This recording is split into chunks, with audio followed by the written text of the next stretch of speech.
Okay, meron tayo ditong Toyota Fortuner.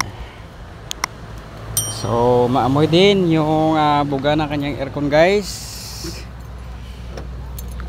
Meron siguro namatay na daga dito sa loob. Sobrang baho po ng amoy niya dito. Yan.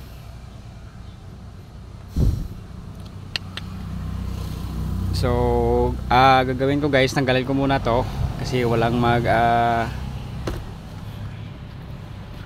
magbibideo sa atin. Tapos tanggalin ko lang to yung compartment tsaka yung blower at saka filter para ma-check natin kung nandun ba yung patay na daga, guys. Kaya balikan ko po kayo mamaya.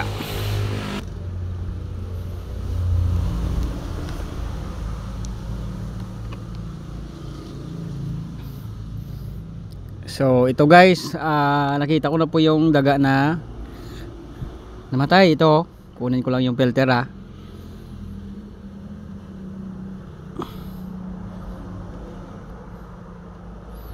Uy, ang dami, guys, dalawang buong. So lapit lang natin Tika. Yan. Ito.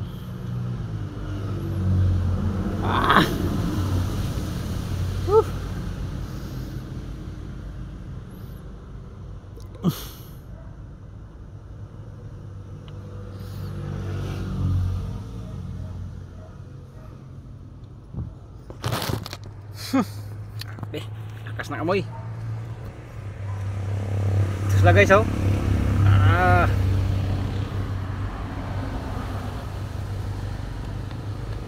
Oh.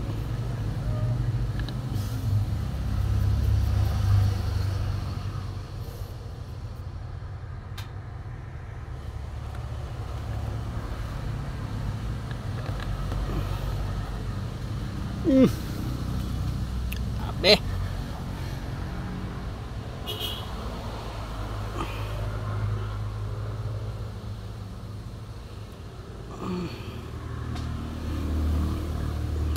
Oh, agoy. Boy.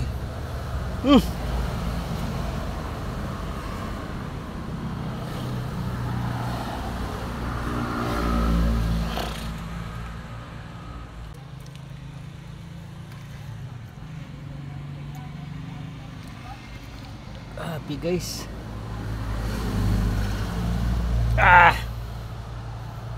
So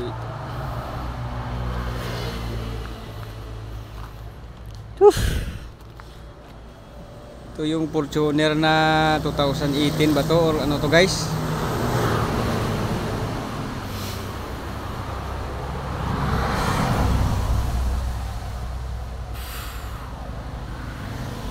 Baka nagtatanong kayo kung saan nakapasok yung daga. Meron po itong vent doon sa ibabaw na nag-close open. So ito po yung kanyang switch, guys, oh. Ito yan. So kapag ni-off nyo yan, mag-close dyan dito, open doon sa kabila, papasok yung daga. Pero depende yan, guys, kasi mayroong daga na kinakain nila yung vent para makapasok sila. Ayan kasi.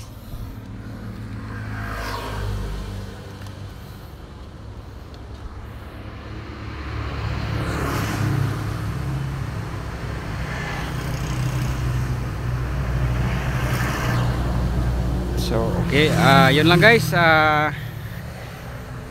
Linisan muna natin to. Lagyan natin ng mga Lysol or bango. Sobrang baho po.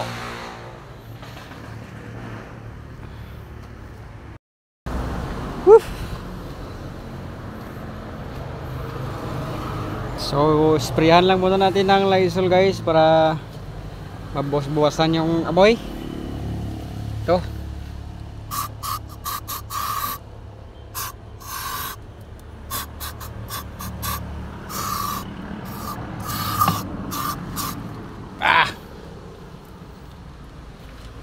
So itong filter,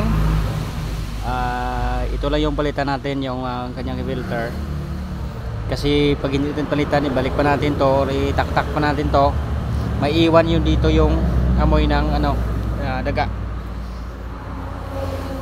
So babad lang muna natin ng konti guys, para matanggal yung lakas ng amoy ng namatay na daga. Spray na natin ng Lysol.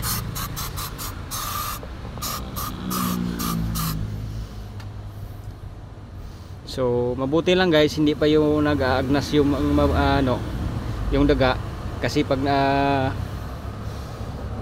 anong tawag ba doon, pag naagnas na tapos mayroon na yung mga uod, so nako, tendency may papasok dito sa blower at pupunta doon sa evaporator. So pag mga ganyan, cleaning tayo guys, backflush tayo dito. At ito yung blower guys, tanggalin na lang natin tong blower para ating ma-sprayan, kasi baka yung mga dugo ng daga or yung mga parang ano nya nandito sa blower well natin. So tanggalin natin to yung blower dito. Okay,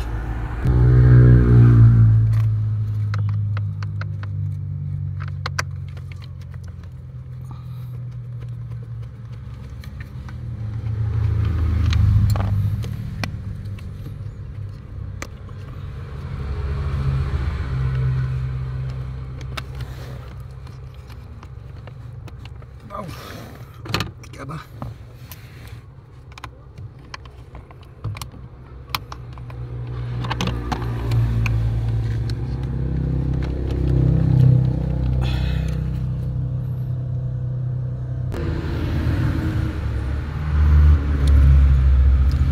Tanggalin natin itong tatlong screw ng blower guys, para matanggal natin yung blower, para ma-check natin baka yung mga dugo ng daga nandito pa, so mag-iiwan niya ng kunting amoy. Mas mabuti na i-check natin to.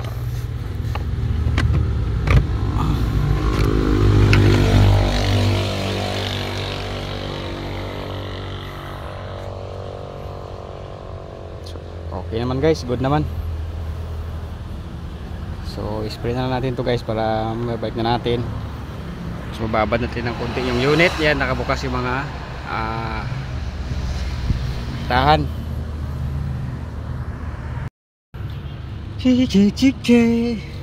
Ito guys, nalinisan ko na po. Ibalik na natin para makapag-testing na po tayo, at saka bababad natin ng konti yung Lysol dito. So lagyan na natin to ng Lysol para mawala yung amoy. Okay, lagyan natin.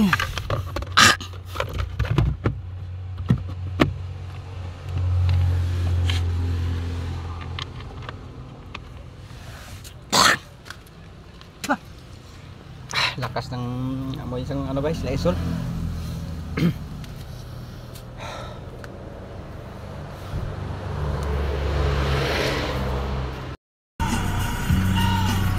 After ko po nabalik yung blower, so pinaandar ko po to ang unit na naka-on yung aircon kahit 10 minutes lang or 5 minutes.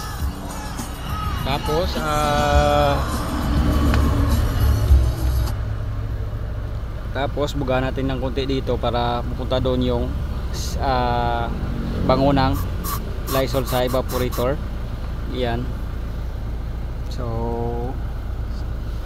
pandarin lang po pag mga ganito guys, pandarin lang po ng 5 minutes or 10 minutes para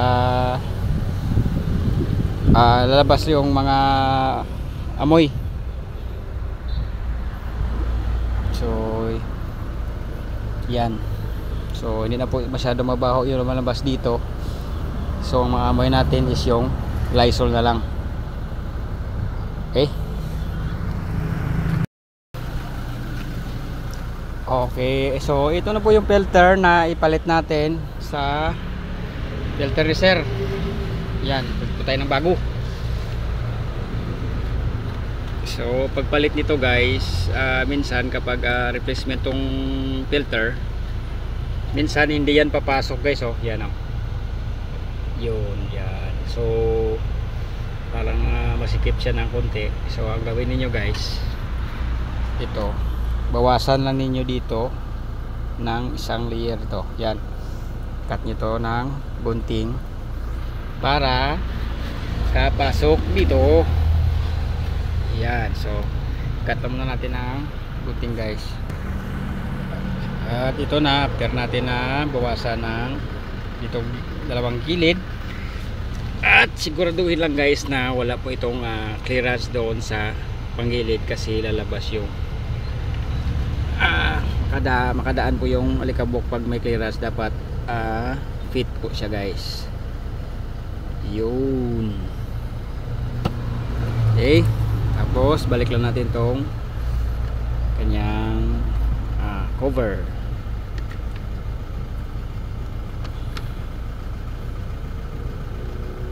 Yan. Okay, yun lang. Tapos na. Okay.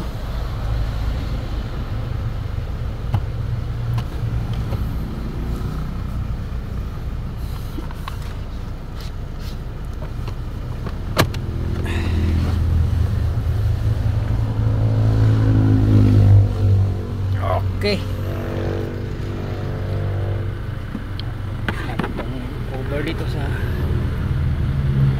ilalim. Yan. Then itong kanyang compartment.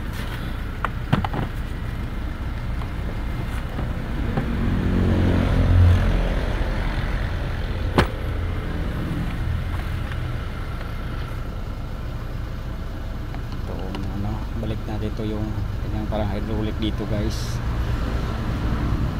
Yan. Tapos ito yung kanyang lock.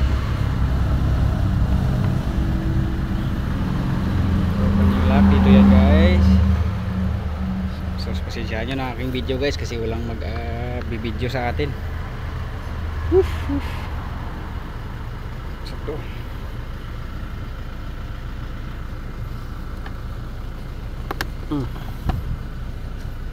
Yan, pasok lang itong yung kanang lock. Tapos i-twist nyo lang po. Yan o. Yan. Tapos pag ganyan. Diba? Tapos okay, finish na.